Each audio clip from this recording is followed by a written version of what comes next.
itu. Maka pada kesempatan pertemuan kali ini saya ingin menyampaikan sebuah hadis dari junjungan kita baginda Nabi besar Muhammad sallallahu alaihi wasallam yang termuat dalam kitab Mukhtarul Ahadits An-Nabawiyah, di mana beliau bersabda, arba'un min sa'adatil mar'i. Ada 4 perkara yang merupakan tanda dari orang bahagia. Saya mau tanya, di antara saudara-saudara yang hadir di sini, apa ada yang kepengen jadi orang sengsara? Seluruhnya tentu ingin mendapatkan kebahagiaan. Maka menurut resep dari Nabi kita, tanda orang bahagia itu 4. Jadi kalau saudara ingin bahagia, harus mempunyai 4 perkara ini.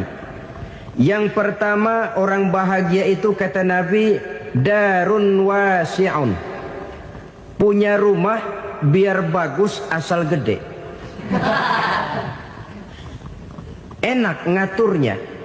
Daripada sudah punya rumah kecil, adanya di pinggir kali, gubuk, kalau hujan bocor, miring lagi, kiamat. Loh, kalau gitu Islam materialis dong. Hadis ini boleh diartikan dengan makna hakiki, arti yang sebenarnya. Boleh diartikan dengan makna majazi, arti kiasan. Kalau dia diartikan dengan arti kias, maka yang dimaksud darun wasi'un ay qalbun wasi'un. Rumah yang luas tidak lain daripada hati yang lapang. Karena di situ kunci kebahagiaan yang sebenarnya. Walaupun kita cuma tinggal di petak berukuran 2 kali 3 meter, kalau hati kita luas rasanya rumah itu. Tapi biar rumah kita halamannya saja puluhan ribu hektar, ada kolam renangnya, kamar tidurnya tidak lagi terhitung. Kalau hati yang menempati rumah itu sempit, maka akan terasa sempit jugalah rumah itu. Tempat bergantungnya tidak lain adalah hati. Marilah kita mencoba melihat berbagai pandangan orang tentang bahagia ini. Ada orang menyangka bahwa bahagia itu kalau dia mendapatkan harta yang sebanyak-banyaknya. Siapa yang banyak harta, dialah raja. Apa yang dia mau, seluruhnya bisa dibeli. Keamanannya, dia bisa menyewa petugas. Seluruh fasilitas untuk menyenangkan kehidupannya bisa dibeli. Pendeknya, hartalah segala-galanya dalam kehidupan. Sampai ada pepatah mengatakan, innad darahima fil amakini kulliha taksur rijala mahabatan wa jalala. Sesungguhnya harta, dinar, dirham, uang di mana-mana selalu bikin hebat orang yang memilikinya. Coba lihat, orang yang punya duit sama yang enggak punya duit, jangan gaya hidupnya, gaya jalannya aja lain. Wahia lisanun liman arada fasahatan, wahia silahun liman arada qitala. Uang adalah senjata yang paling ampuh bagi orang yang mau pergi perang, dan lidah yang paling fasih bagi orang yang mau bicara. Kalau bicara dengan lidah macet, cobalah bicara dengan harta, lancar. Sampai ada pepatah demikian, segalanya bisa diatur dengan harta. Maka di kalangan orang yang berpandangan semacam itu, seluruh kegiatan hidupnya hanya terfokus kepada bagaimana mengumpulkan harta yang sebanyak-banyaknya. Tidak peduli halal haram, tidak kenal sore pagi siang dan malam, tidak sempat sujud, jauh dari agama, jauh dari kehidupan yang bersifat ruhaniyah, jauh dari Allah dan sebagainya. Sampai dalam Al-Quran dikelompokkan dalam kelompok yang dinamakan lumazah. Allazi jama'a malahu wa'addadah yahsabu anna malahu akhladah. Mereka mengumpul-ngumpulkan harta sebanyak-banyaknya dan menyangka bahwa harta yang banyak itu dapat mengekalkan hidupnya, mengekalkan kekayaannya, mengekalkan kebahagiaannya. Saudara hadirin yang berbahagia, Kalau pandangan hidup ini benar, artinya kalau harta memang merupakan satu-satunya hal yang dapat membuat orang bahagia, tentu di rumah mewah tidak akan pernah ada tangis derita. Tentu di satu tempat di mana fasilitas hidup serba menunjang tidak ada yang namanya penderitaan. Tapi suka dan duka, sedih dan gembira, senyum dan tawa adalah milik setiap orang, baik dia punya harta maupun dia tidak punya harta. Nyatalah bahwa harta semata-mata bukan merupakan jaminan bahwa orang akan bahagia. Walaupun tanpa harta orang sulit untuk bahagia. Saya mau cerita, ada orang super kaya. Namanya Aristotle Onesimus, Raja Tanker Yunani. Dia punya kapal tanker saja konon sampai 11 banyaknya. Punya perusahaan penerbangan yang disebut Olympic Airlines. Punya hotel di berbagai kota besar di dunia ini, sejak dari New York, London, Paris, Rome dan sebagainya.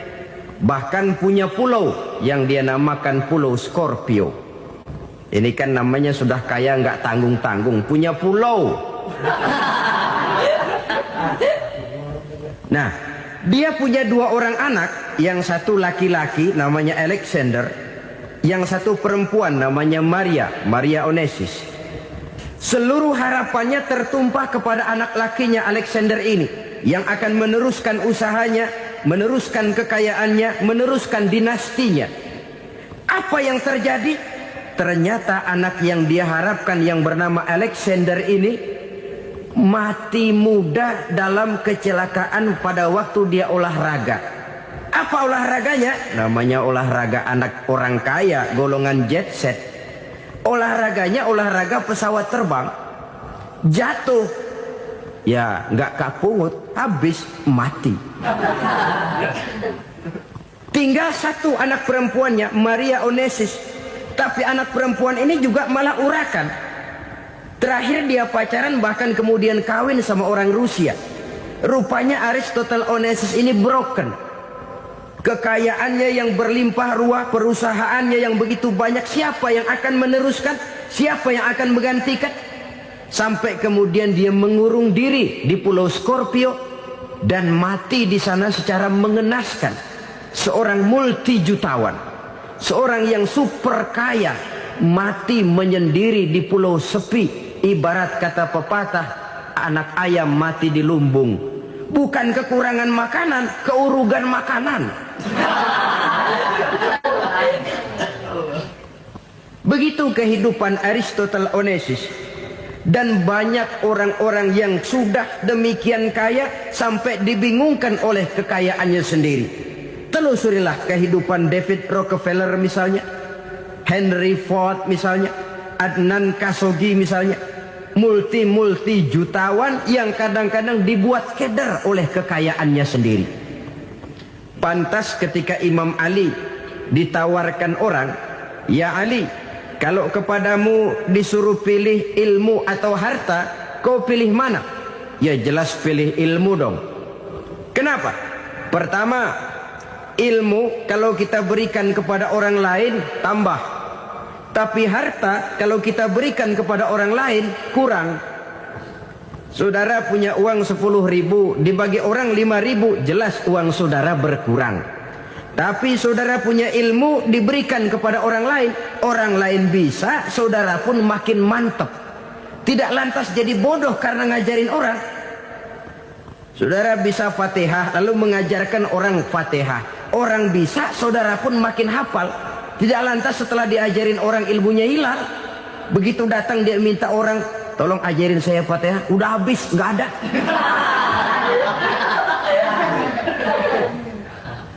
Yang kedua kata Imam Ali, ilmu menjaga kita. Kalau harta kita yang harus jaga. Makin banyak ilmu makin terpelihara diri seharusnya.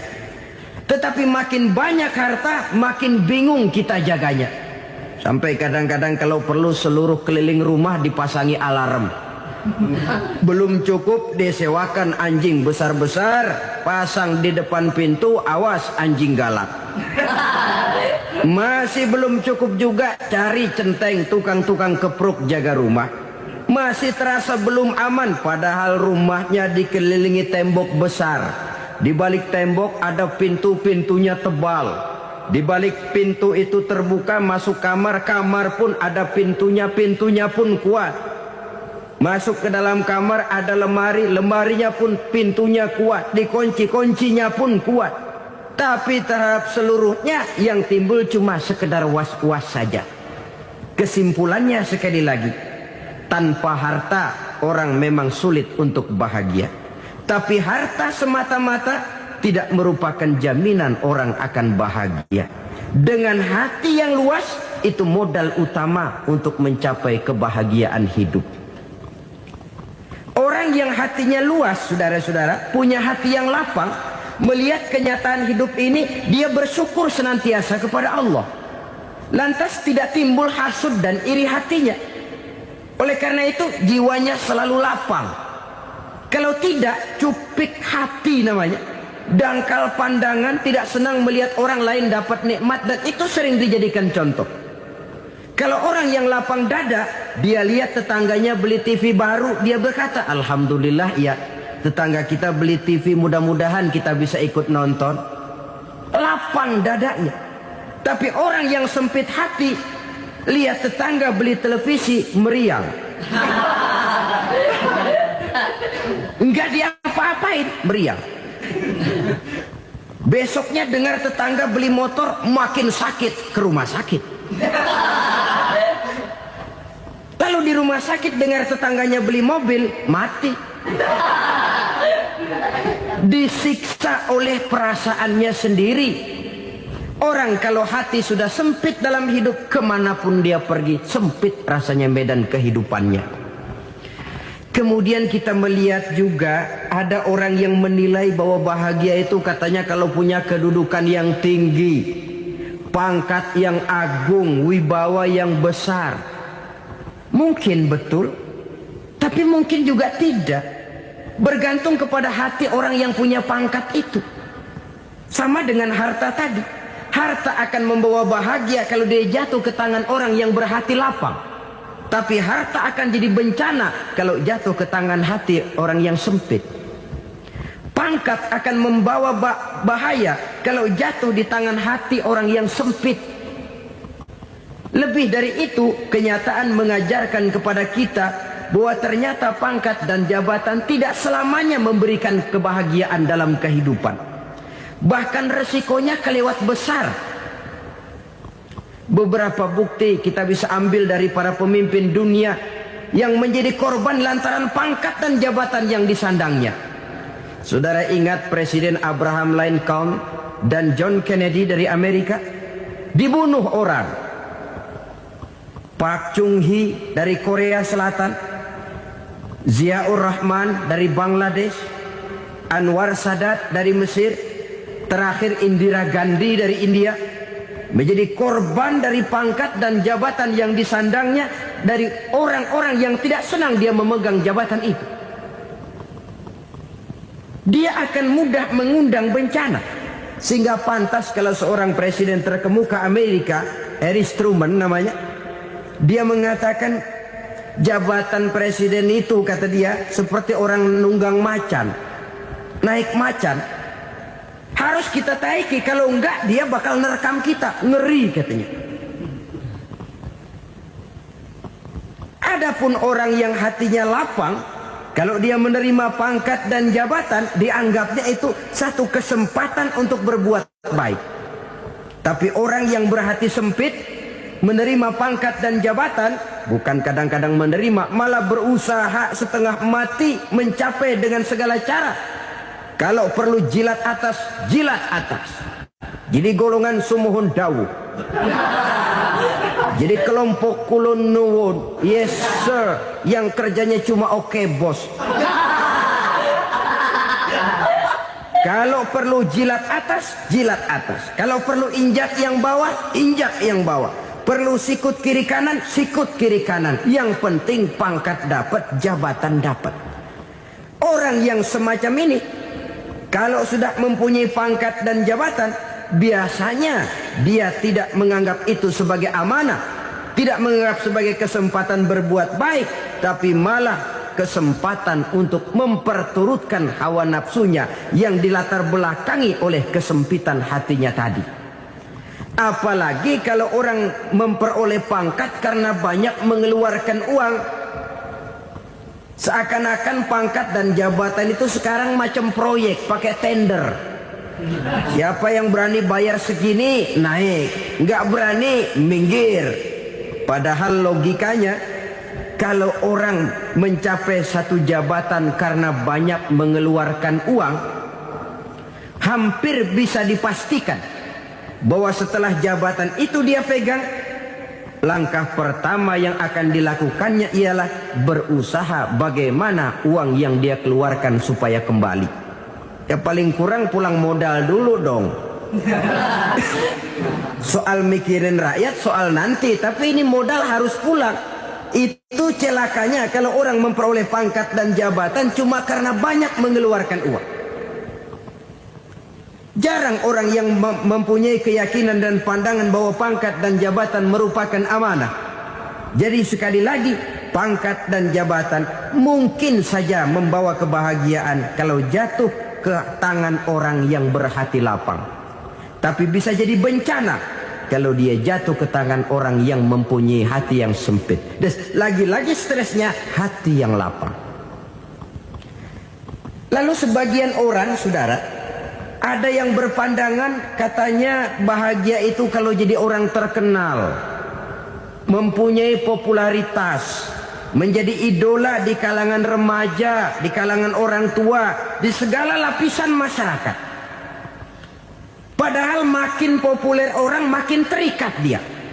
Ya kalau macam kita ini kan nggak punya nama, nggak populer, tengah malam buta mau nongkrong di warung Tegal aman. Tapi pangkat, jabatan, kedudukan, popularitas menyebabkan kita diikat dengan berbagai macam peraturan. Cuma mandi sama ke WC saja yang nggak dikawal.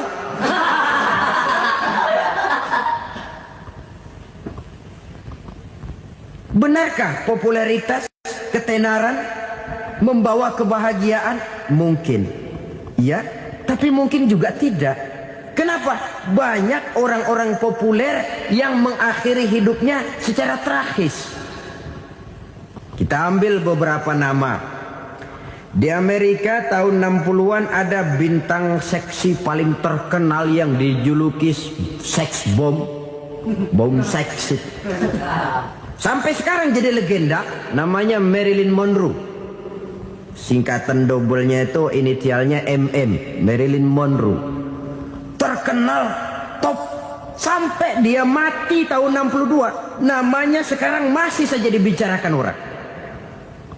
Kenapa dia bunuh diri? Tidak punya hartakah dia? Banyak. Kurang populerkah dia? Seluruh dunia mengenalnya. Sejak rakyat kecil sampai pejabat tinggi dia punya hubungan. Kenapa? Jenuh. Dia terlahir dalam keadaan yatim. Setelah itu tidak lama dia berangkat remaja, ibunya meninggal. Pindah dari wanita asuh ke wanita asuh sampai 12 orang ibu angkatnya. Dan kekecewaan yang paling parah, setiap laki-laki yang dekat dengannya hanya seperti kapal berlabuh. Datang dan pergi silih berganti. Padahal dia merindukan seseorang yang bisa melindungi hidupnya. Dia rindukan itu dan dia tidak pernah menemukan. Itu yang akhirnya menyebabkan dia minum pil tidur kelewat dosis, minum obat tidur kebanyakan. Ya tidur terus sampai sekarang.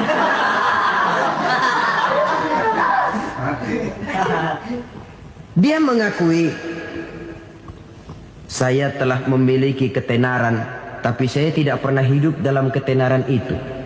Saya pandai main sandiwara, tapi saya ingin hidup dalam alam yang real sebagaimana umumnya orang. Itu yang dia rindukan. menyusul jejak yang namanya Marilyn Monroe ini.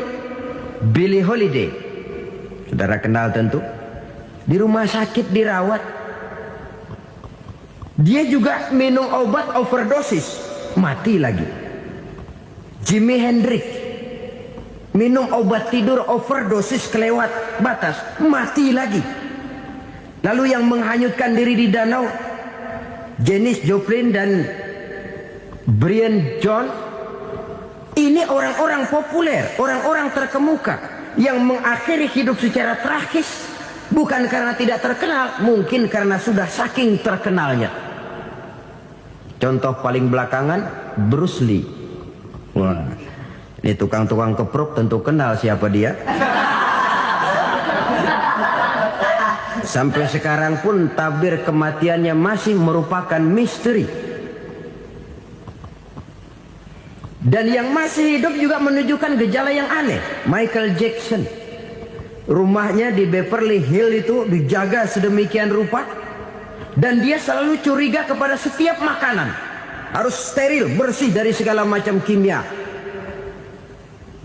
Kemana dia pergi, itu tukang-tukang keprok sudah selalu menjaga dan mengawal, dan dia seakan takut menunjukkan mukanya yang asli.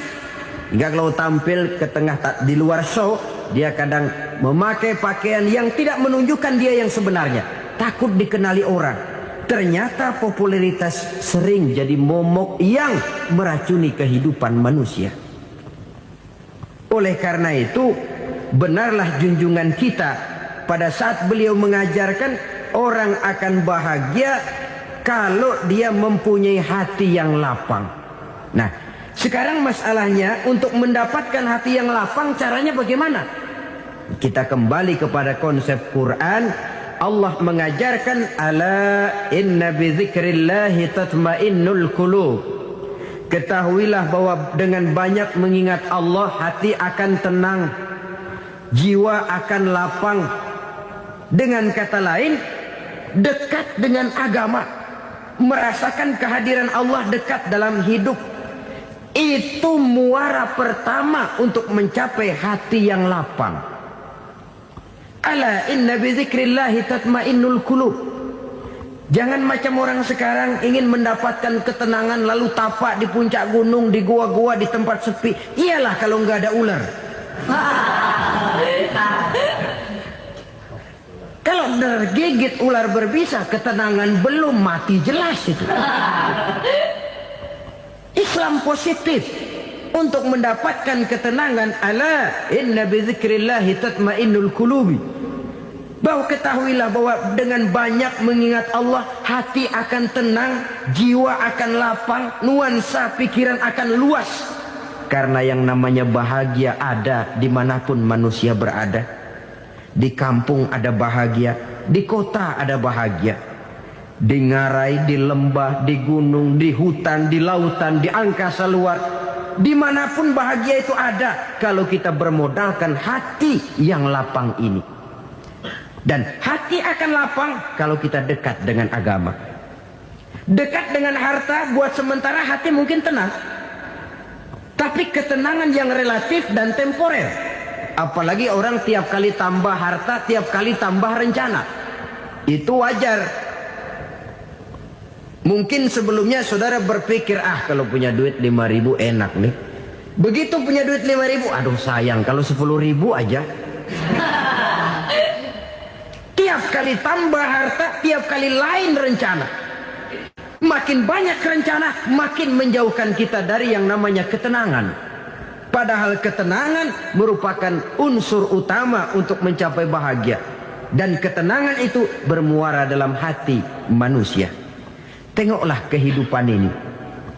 Orang yang banyak harta dengan orang miskin, berbedakah rasa sakit yang mereka tanggungkan? Rasanya tidak. Walaupun si kaya tidur di kasur empuk berselimutkan sutra mahal, sementara si miskin meringkuk di balai bambu yang keras dan kasar. Apabila maut datang, dia juga tidak pernah pilih bulu. Maut datang menjemput si kaya di singgasana keemasannya, dikelilingi oleh para pengasuh, dayang dan inang serta para pengawal. dan maupun datang menjemput si miskin papa sehingga ia tergelepar di tepian jalan. Kedua-duanya bernama mati. Kalau nyata bahwa sakit yang ditanggung si kaya tidak beda dengan sakit yang ditanggung si miskin, bukan harta semata yang membuat orang bahagia.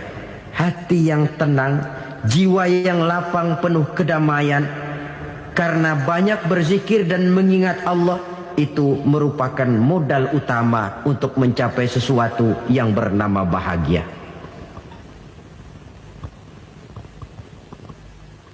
Saudara hadirin yang saya hormati, inilah yang pertama dari 4 ciri yang digambarkan oleh Nabi tentang tanda-tanda orang bahagia.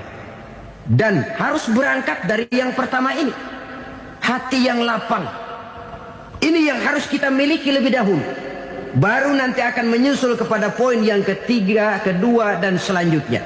Sebab kalau hati sudah terisi dengan jiwa yang lapang, seluruh persoalan insya Allah akan bisa kita atasi dengan sebagaimana mestinya. Yang kedua sekarang, tanda orang bahagia menurut baginda Nabi, markabun syariah. Orang bahagia itu, kata beliau, punya kendaraan biar cepat asal lancar. Artinya kemana dia mau pergi mudah. Apa maksud hadis ini? Kalau kita kaji lebih dalam, kendaraan itu kan alat transportasi. Transportasi tidak lain adalah usaha memudahkan komunikasi. Pindah dari situ kepada teori bahwa manusia adalah zon political, makhluk bermasyarakat yang tidak bisa memenuhi kebutuhan hidupnya secara sendirian. Kita memerlukan keberadaan orang lain dalam kehidupan ini.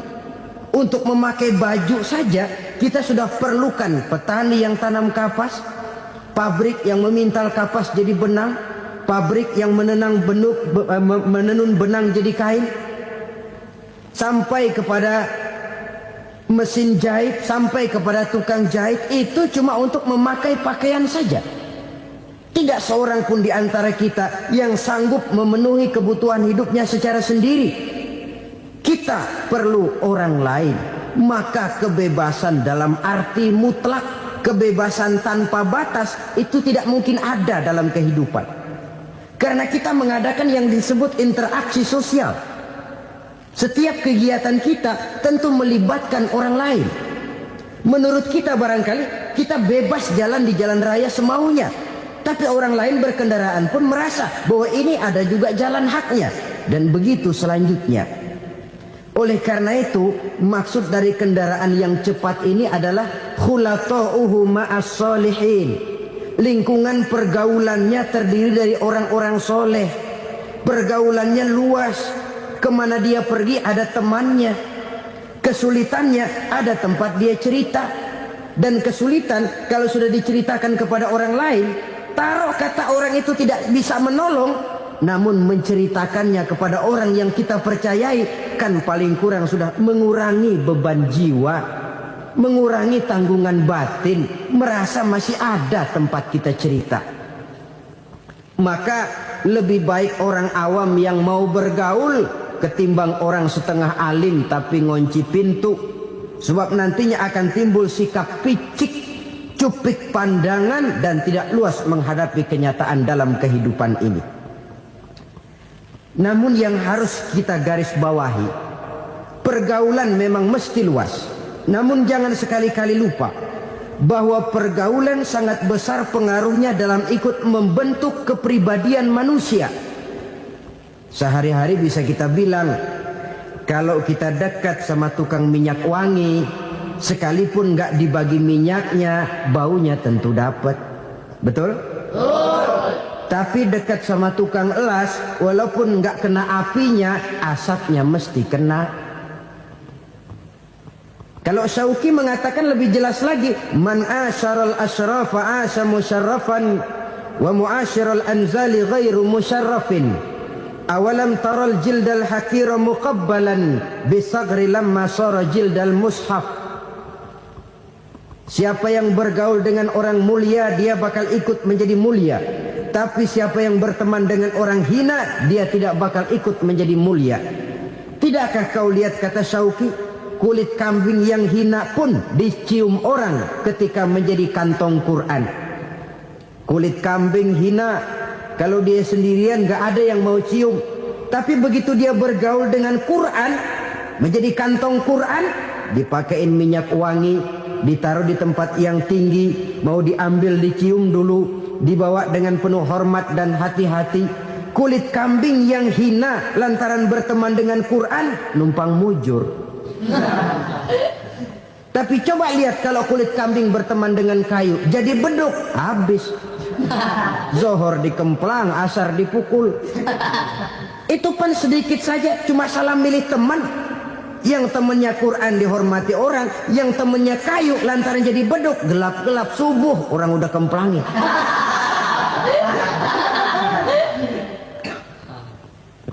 Maka terutama kepada adik-adik remaja yang masih mencari identitas diri, yang ibarat kaset masih kaset kosong, mudah diisi oleh apapun, pandai-pandailah memilih teman dalam bergaul. Karena banyak orang yang tadinya baik-baik, ketika terseret dalam pergaulan dengan orang yang tidak baik, kebaikannya menjadi lentur dan luntur. Tapi berapa banyak bajingan-bajingan tengik, orang-orang yang berlumur noda dan dosa, tiap hari melakukan maksiat, namun bergaul dengan orang yang baik-baik, pada akhirnya sedikit demi sedikit beringsut dan berangsur dia terbiasa mengikuti kebaikan-kebaikan. Saya tekankan ini kepada remaja karena mereka masih mencari identitas diri. Apa yang mereka lihat mereka mau, apa yang mereka dengar mereka ingin tahu. Coba lihat kehidupan remaja. Pulang nonton film Rambo, pengen jadi Rambo, gagah, maunya belekai melulu. Pulang nonton film Superman, pengen bisa terbang. Pulang nonton India, nyanyi melulu. Wajar, mereka masih mencari identitas diri. Saya ini sebenarnya siapa? Lingkungan, pergaulan akan membentuk itu. Karena itu pandai-pandailah bergaul, karena ia sangat besar pengaruhnya dalam ikut membentuk kepribadian manusia. Apalagi sifat yang jelek lebih cepat menularnya ketimbang sifat yang baik. Sifat yang baik, watak yang soleh itu lambat sekali untuk menular. Tapi yang tidak baik, kan prosesnya mah kalau remaja biasanya mula-mula dengar. Karena dengar lalu pengen tahu. Karena pengen tahu lalu ngeliatin. Begitu ngeliatin kan pengen nyobain. Setelah nyobain ketagihan. Nah, ini prosesnya. Yang namanya ganja, morfin, narkotik, awalnya kan begitu. Mula-mula dengar, katanya kalau sudah fly to the sky, sudah melayang ke langit, katanya disitulah puncak kebahagiaan. Mulanya cuma dengar. Karena dengar pengen tahu. Karena pengen tahu lalu ngeliat, kumpul sama orang yang suka ngeganja. Setelah ngeliat, nah pengen ngerasain. Begitu ngerasain enak juga, ketagihan. Kalau sudah ketagihan jadi penyakit kronis, bisa merembet kepada yang lain. Iya, kalau orang tuanya mampu untuk beli morfin, beli ganja. Kalau tidak kan pikirannya ngayap. Jemuran siapa ya gue sahabat. Timbullah perbuatan-perbuatan negatif yang bermula dari salah pergaulan. Apalagi buat adik-adik remaja yang tinggal di kota-kota besar, yang pengaruh budaya, pengaruh kesenian, pengaruh struktur kehidupan yang nampak makin individualistis, di mana persaingan tajam, tensi ekonomi tinggi, orang mudah mengalami stres. Pandai-pandailah dalam bergaul, sekali lagi, karena ia sangat besar pengaruhnya dalam ikut membentuk kepribadian manusia. Orang bahagia punya kendaraan yang cepat, artinya punya pergaulan yang luas, dan lingkungan pergaulannya terdiri dari orang-orang yang soleh. Kemana dia pergi ada teman, kesulitannya ada tempat dia cerita. Tapi kalau sudah menyendiri, hidup sendiri, kesulitan dipikiri sendiri, bisa mati belum waktunya. Tidak ada tempat berbagi rasa, tidak ada tempat bercerita, tidak ada tempat mengurangi beban dalam kehidupan. Pantas betul kalau Islam sangat menggalakkan dan menganjurkan orang kalau sudah sampai waktunya itu untuk melangsungkan nikah. Kata Nabi, ya ma'syaras syabab man istata'a minkumul ba'at falyatazawwaj. Hai para pemuda, kalau sudah mampu memberi nafkah, kawinlah, nikahlah kamu. Kenapa? Sudah ada teman hidup, tempat berbagi rasa. Kesulitan kalau ada tempat cerita akan lebih ringan ketimbang kita telan sendiri, walaupun bobot kesulitannya sama beratnya. Saudara-saudara kaum muslimin rahimakumullah, inilah ciri yang kedua, punya kendaraan biar cepat asal lancar. Kemana kita mau pergi gampang. Dengan kata lain, setelah hati yang luas, pergaulan yang luas. Dua. Yang ketiga sekarang, tanda orang bahagia itu menurut Nabi, misbahun mudhi'un, punya lampu yang terang. Oh, itu enggak problem. Sekarang sudah zamannya listrik masuk desa, Pak. Lampu sudah terang semua. Betul, kalau itu yang dimaksud. Tapi tidak cuma itu. Karena lampu yang dimaksud di sini, lampu yang akan menerangi seluruh perjalanan hidup. Dan perjalanan hidup itu sudah dimulai sejak kita terlahir ke alam ini, sampai masuk ke alam barzah, kumpul di padang mahsyar, sampai ke akhirat. Lampu yang menerangi itu yang diperlukan. Kalau lampu, katakanlah yang paling top sekarang kan lampu jenis Mercury. Taruhlah itu di rumah kita, dia cuma menerangi rumah kita, menerangi hati pun tidak sanggup. Bila kita masuk ke alam barzah, alam kubur, sanggupkah si Mercury yang begitu terang menerangi alam barzah kita? Tidak sanggup lagi. Sanggupkah lampu yang ratusan watt, bahkan puluhan ribu watt menerangi kehidupan di padang mahsyar? Tidak akan sanggup lagi. Kalau demikian, yang dimaksud lampu yang terang di sini apa? Tidak lain amal soleh, kebajikan yang kita lakukan dalam hidup. Itu yang akan jadi lampu penerang. Di dunia nama kita akan terang. Jasad kita boleh hancur terkubur tanah, tapi nama kita akan dikenang orang. Begitulah kalau orang meninggalkan kebajikan dalam hidup seperti sekarang. Ribuan orang tiap saat berziarah ke kubur Imam Syafi'i, ke kubur Imam Malik, ke kubur Imam Ghazali, ke kubur orang yang baik-baik, orang yang soleh-soleh. Kebajikannya yang ditinggalkan, yang mengukir namanya dengan tinta emas. Sehingga saudara sudah terbaring di alam kubur, orang lewat, Allah, ini kuburannya Fulan bin Fulan, dulu ini kebaikannya Masya Allah, saya ikut merasakan. Mari kita mampir sebentar, kita Fatihah. Mohon disampaikan Allah pahalanya kepada almarhum. Al-Fatihah. Itu kalau orang baik-baik. Lalu saudara tanya, Pak, orang mati dikirimin Fatihah apa nyampe pahalanya? Saya jawab, kalau saudara nggak percaya, mati dulu dah. Nanti saya Fatihain, tungguin di sana. Umpama nggak sampai, balik lagi kemari. Sekarang ini kan maunya otak-otakan saja. Kalau nggak masuk otak, nggak percaya. Padahal alam gaib itu nggak bisa diotak-otakin. Sama saja dengan saudara pernah dengar cerita kapal Tampo Mas tenggelam kan? Pernah nggak? Di mana? Ya, di laut Masalembo. Begitu ke Tampo Mas tenggelam, ratusan penumpang itu terjun ke laut, dipermainkan gelombang, berjuang menghadapi maut itu. Orang lagi timbul tenggelam di lautan, dihantam ombak, kita tengokin pakai helikopter. Pak, lagi timbul tenggelam ya? Iya, tolongin. Jangan khawatir Pak, nih saya kirim intan Pak, harganya 10 juta. Kira-kira orang yang timbul tenggelam di laut seneng nggak? Tidak. Kan mahal toh intan 10 juta. Kenapa dia nggak senang? Karena intan 10 juta dalam kondisi seperti itu tidak sanggup menyelamatkan dia. Dia akan girang kalau dikirimin ban mobil bekas, dikirimin papan terentang atau bambu.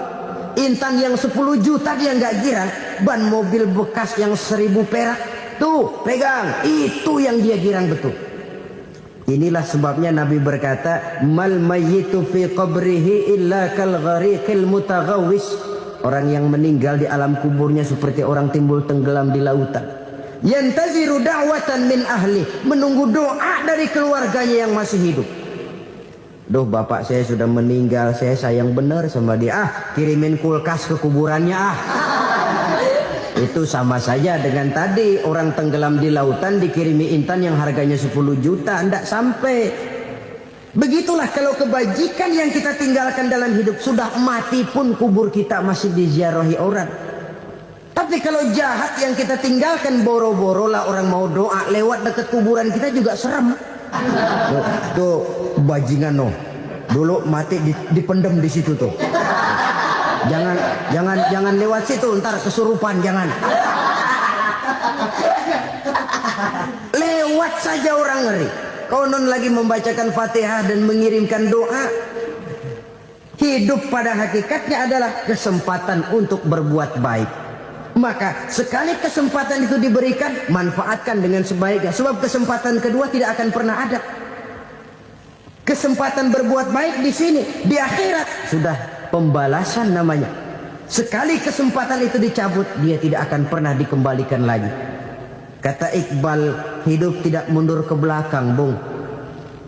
Berhenti diinjak orang, mundur hancur. Tidak ada kata mundur dalam hidup ini. Berhenti diinjak orang, mundur kecebur. Tidak ada kata lain. Harus maju dalam kehidupan, dalam artian yang positif. Hidup adalah kesempatan untuk mengumpulkan kebajikan yang sebanyak-banyaknya. Di situ nilai daripada manusia. Sekarang ini memang nggak kelihatan kok, orang yang banyak pahala sama yang banyak dosa nggak kelihatan kok. Barangkali kalau habis bikin dosa palanya pada benjol, mungkin orang takut sama dosa. Tapi sekarang sama saja, orang yang banyak dosa dengan yang nggak banyak dosa jalan bareng dari belakang, sama, nggak kelihatan beda. Tapi ada waktunya di mana pahala memegang peranan, di mana dosa diperlihatkan. Sama saja kalau kita bawa mobil siang, lampu kan nggak begitu berfungsi. Apa lalu bilang, alah ini lampu berat-beratin, copot-copotin aja dah. Tidak perlu begitu. Kenapa? Pada satu saat malam senja akan datang. Bila matahari terbenam, senja pun datang, gelap mulai merayap, disitulah baru terasa perlunya lampu. Pahala begitu. Sekarang orang yang nggak ada pahalanya nggak kelihatan dalam kehidupan. Tapi pada satu saat senja kehidupan akan datang. Ajal merenggut nyawa, malam merayap, dan hidup mulai diliputi kegelapan di alam barzakh. Dikala itu kalau nggak punya lampu, alangkah malangnya kita. Sebab amal yang baik, kata Nabi, di alam barzakh itu akan diciptakan menjadi perempuan yang cantik menemani kita. Amal yang jahat akan menjadi orang yang paling jelek nemenin kita. Udah di tempat gelap yang nemenin jelek.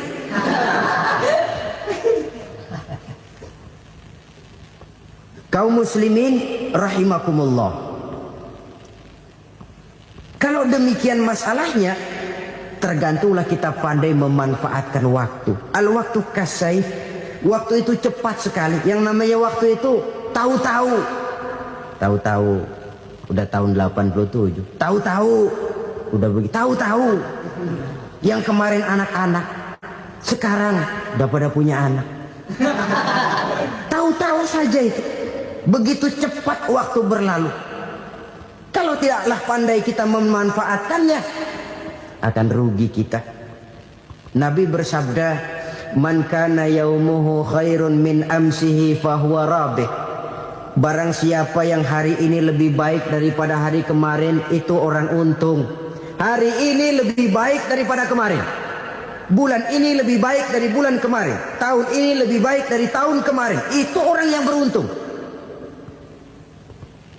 Tahun kemarin sembahyangnya maghrib doang, sekarang udah tambah isya. Tahun kemarin cuman Idul Fitri aja ngancem bener, sekarang udah tambah Jumat. Lalu tambah lagi maghrib, tambah lagi isya, dan selanjutnya. Hari ini lebih baik daripada kemarin. Itu orang yang beruntung. Wa man kana yaumuhu mislu amsihi fahuwa khasir. Lalu barang siapa yang hari ini sama saja dengan hari kemarin, itu orang rugi. Hari ini sama dengan kemarin, rugi itu. Bulan ini begitu, bulan kemarin begitu. Tahun ini begitu, tahun lalu juga begitu. Rugi itu orang. Rugi apa? Rugi umur. Umur tambah, amalan gak pernah tambah. Dan saya pikir lebih merupakan azab ketimbang nikmat kalau orang dikasih panjang umur cuma untuk numpuk dosa. Mending mana? Panjang umur banyak dosa sama pendek umur dikit dosa. Mending mana?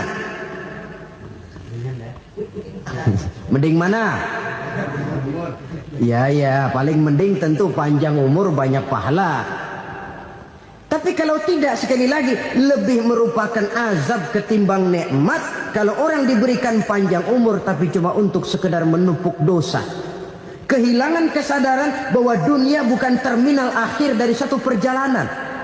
Dia cuma halte di mana kita berhenti sebentar untuk menuju kepada terminal yang hakiki. Saudara-saudara kaum muslimin rahimakumullah. Inilah lampu yang akan menerangi kehidupan. Amal yang kita lakukan di dalam kehidupan. Jadi yang dimaksud dengan lampu yang terang, kebajikan yang kita kerjakan dalam hidup. Nah, setiap orang di awal tadi saya bilang ingin bahagia. Bahagia itu kan hakikatnya kumpulan senang dan selamat. Senang, selamat. Apa bedanya? Senang tapi tidak selamat, nggak bahagia. Selamat tapi nggak senang, nggak bahagia orang. Contoh, kalau orang korupsi, duitnya banyak, senang dia, tapi keselamatannya. Ada tentara baris di samping rumahnya udah bingung, padahal tentara latihan. Tentara cuma latihan, dia bingung. Senang, tapi karena keselamatannya tidak terjamin, dia tidak bahagia. Sebaliknya pegawai negeri jujur benar cuma segaji-gajinya, selamat nggak korupsi tapi melarat, ya nggak bahagia juga, kurang senang. Kesenangan dan keselamatan untuk dunia saja, ya sekali lagi, kalau cuma sekedar untuk dunia saja bisa dibeli pakai uang, bisa dibeli pakai uang. Saudara ingin selamat bisa dibeli pakai uang, saudara ingin senang bisa dibeli dengan uang. Tapi setelah mati masuk ke alam barzah, habis kekuasaan uang. Nggak bisa lagi beli keselamatan pakai uang. Tidak mungkin lagi membeli kesenangan dengan uang. Di situ pahala yang megang peranan. Makin banyak pahala, makin banyak saham untuk membeli kesenangan dan keselamatan, untuk memperoleh yang namanya bahagia. Dan jangan lupa loh, di alam barzah kita nggak sebentar, menunggu datangnya kiamat. Loh iya, kalau kita begitu dikuburin terus kiamat datang, untung. Tapi kalau masih harus 1000, 2000, puluhan ribu tahun yang akan datang, dalam satu penantian yang begitu lama, tanpa saham untuk memperoleh kebahagiaan, satu kemalangan yang tidak ada pernah putus-putusnya. Janganlah tergelincir oleh kebahagiaan sebentar yang menipu dengan mengorbankan kebahagiaan hakiki yang berjangka panjang. Apa artinya senyum sejenak kalau harus ditebus dengan tangis seumur hidup? Biarlah kita minum jamu, pahit memang, getir memang, tapi kan besok badan sehat. Daripada sekarang minum sirup, manis memang, enak memang, tapi bibir pada jontor besoknya. Sirawan, batuk, nggak karu-karuan. Banyak orang tertipu oleh kesenangan yang sebentar. Padahal laisa kullu ma yalma'u zahaban. Belum tentu semua yang berkilat itu emas. Belum tentu semua yang gemerlap itu intan. Karena itu marilah manfaatkan kesempatan yang diberikan Allah ini untuk mengumpulkan kebajikan yang sebanyak-banyaknya. Yang terakhir sekarang, yang keempat, tanda orang bahagia kata Nabi. Zaujatun salihah. Orang bahagia itu tanda yang keempat kata Nabi, punya istri biar cakep asal taat. Sudah surga itu sudah. Cakep, taat. Istri kayak gitu, kalau belum mati jangan dikuburin dulu. Sudah cakep, taat lagi. Tapi kadang-kadang enggak, udah jelek ngadat melulu. Apa yang mau dipilih? Sebab itu Quran mengatakan istri pakaian untuk suami, suami pakaian untuk istri. Kenapa suami istri diibaratkan pakaian? Alangkah tingginya gaya bahasa Quran ini. Suami istri teman hidup, hidup perjalanan panjang. Sejak kita dalam rahim sudah ada hidup kan di sini. Sampai ke alam dunia, masuk ke alam barzah, kumpul di padang mahsyar, sampai menuju akhirat, itu perjalanan hidup. Carilah istri atau suami teman hidup yang membawa manfaat tidak hanya kehidupan di dunia ini, sampai di alam barzakh, sampai di padang mahsyar. Suaminya mungkin meninggal lebih dulu atau istrinya mungkin meninggal lebih dulu. Tapi suami atau istri yang masih hidup berbuat kebajikan. Suami saya meninggal, ada hartanya, saya sedekahkan, niat pahala untuk almarhum suami saya. Ini teman hidup. Tidak dibatasi dan tidak bisa dipisahkan oleh maut sekalipun. Zohirnya mungkin pisah, badannya mungkin pisah, tapi hatinya, jiwanya, kebersamaannya dalam menghadapi kehidupan. Karena itu, saudara-saudara, bahasa Quran indah. Suami istri diibaratkan seperti pakaian. Apa fungsi pakaian? Pertama, pakaian jadi kebanggaan. Artinya suami harus menjadi kebanggaan istri, istri harus jadi kebanggaan suami. Yang kedua, pakaian itu kan fungsinya menutup aurat. Artinya sesama suami istri harus saling menjaga kekurangan masing-masing. Jangan malah sesama suami istri saling membongkar rahasia dan aibnya sendiri-sendiri. Istrinya diceritain jeleknya di mana-mana, atau suaminya dibongkar rahasianya di pasar umum. Itu sudah tidak lagi berfungsi sebagai pakaian. Kenapa semua ini diperlukan? Karena kita menyadari bangsa yang baik terdiri dari masyarakat yang baik. Masyarakat yang baik merupakan susunan dari warga yang baik. Warga yang baik adalah terdiri dari rumah tangga yang baik. Dan rumah tangga yang baik merupakan susunan dari pribadi yang baik. Dari situ langkah dimulai. Membangun satu bangsa yang baik diawali dengan membangun rumah tangga yang baik, dengan menciptakan pribadi-pribadi yang baik. Sehingga dari sini diharapkan berkembanglah nilai-nilai kebaikan. Orang akan bahagia mempunyai istri yang soleh. Kenapa? Tidak ada seorang suami bisa sukses jadi apapun dia, apapun profesinya. Dokterkah, kiaikah, mubalikah, petanikah, pengusahakah, pejabat tinggikah, tidak ada seorang suami yang bisa sukses tanpa peran serta istrinya. Walaupun memang peranan itu tidak begitu kelihatan, tapi sangat menentukan. Karena itu, saudara hadirin yang saya hormati, Islam sangat menghargai kaum wanita, memberikan kedudukan yang tinggi sepanjang tidak mematikan kodrat kewanitaannya. Nah, kalau sudah kesuksesan ini diawali dari rumah tangga, karier di masyarakat mudah untuk dikejar. Tapi keberantakan di rumah tangga merupakan kegagalan pertama di tempat lain. Selalu berusaha menyimpan sesuatu yang bisa membawa manfaat, baik untuk dirinya, untuk anak cucunya, maupun untuk keluarganya, untuk masa kini dan masa depannya. Kadang simpanan itu berbentuk uang, kadang berupa tanah, lain saat berbentuk pabrik, dan lain sebagainya. Sementara masa depan yang paling pasti adalah akhirat. Jika untuk masa depan dunia kita rela memeras keringat, membanting tulang, pergi pagi dan pulang petang, menyimpan uang, menyimpan tanah, menyimpan pabrik, pernahkah kita merenung jika satu saat kiamat datang, kita dibangkitkan dari kubur masing-masing, berdiri di padang mahsyar untuk mempertanggungjawabkan seluruh kegiatan hidup kita di dunia ini. Lalu kita akan menuju ke alam akhirat. Sudahkah kita mempunyai simpanan untuk akhirat kita? Pada pertemuan kali ini saya ingin menyampaikan sebuah hadis di mana Rasulullah sallallahu alaihi wasallam bersabda, "Arba'un min kanzil jannah." Simpanan sorga ada 4 macam.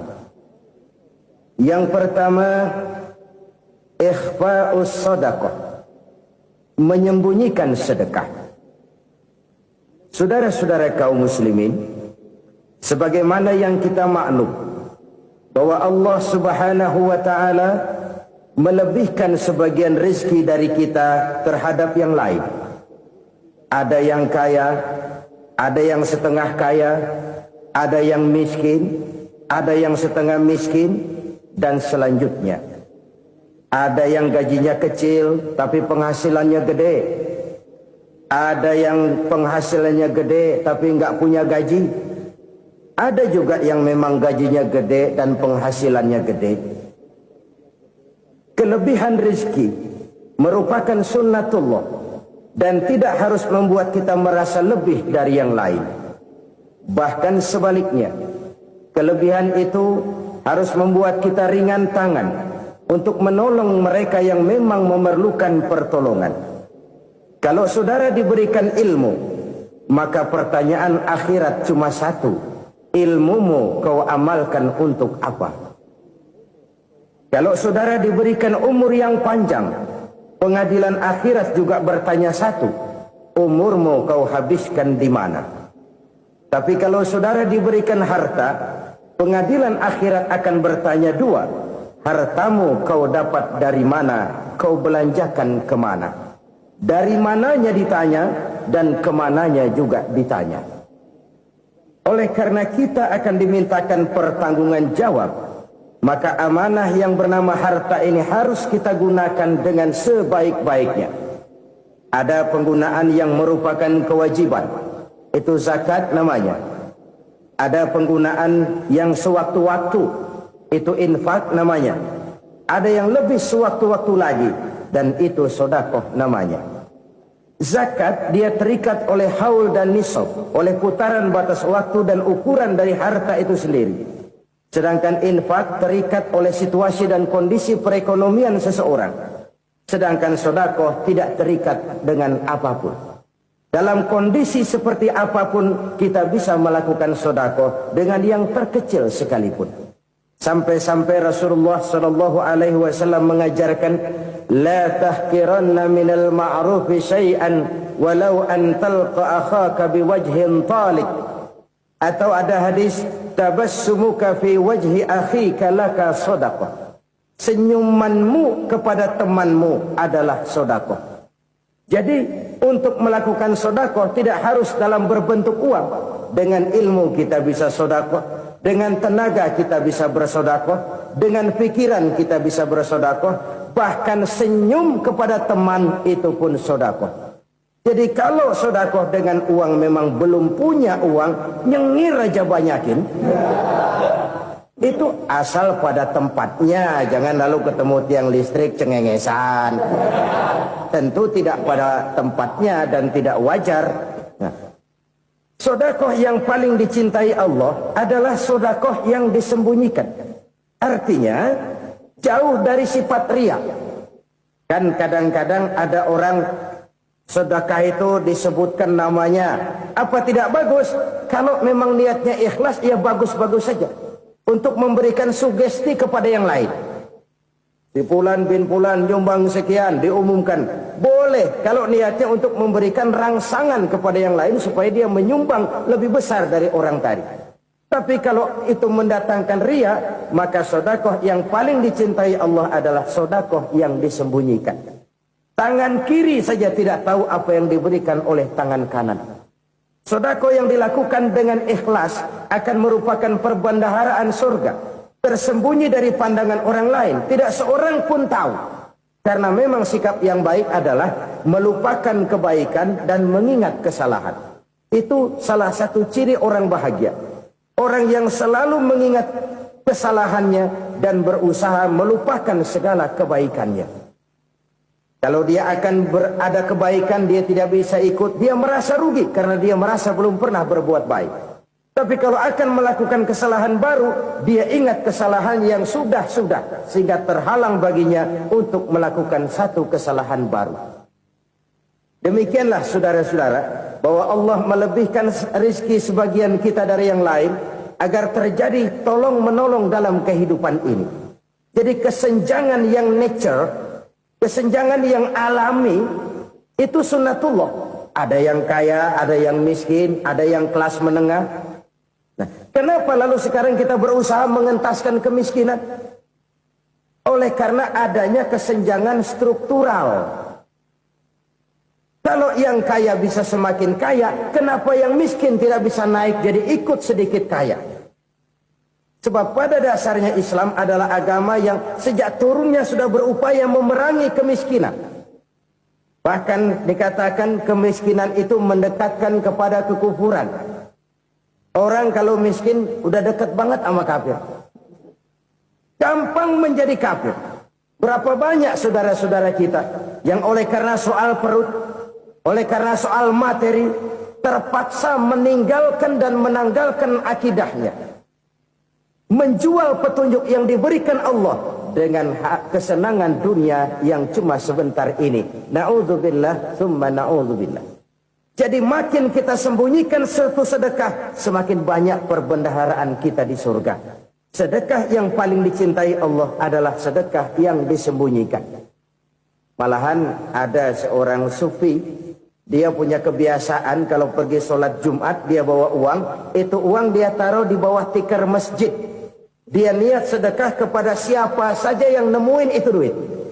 Maksudnya apa? Supaya yang nemuin nggak tahu siapa yang punya duit. Demikian dia saking ingin menyembunyikan sedekahnya. Karena sifat ria itu bisa memakan amal kita sendiri. Ria itu termasuk menyebut-nyebut kebaikan kita. Orang yang suka nepuk dada sedikit-sedikit